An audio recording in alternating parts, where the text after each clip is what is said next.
See, this is my insulin plant potted in a large pot.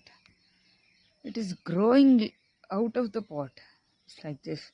I had seen the flowers inflorescence of the same.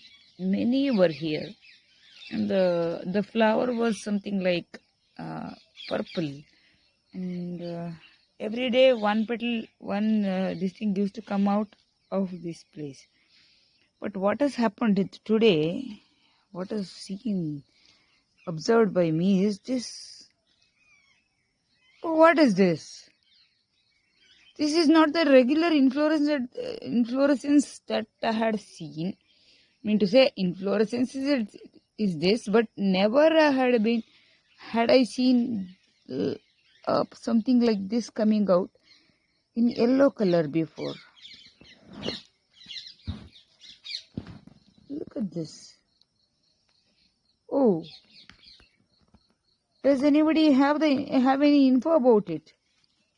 Pass it on, please.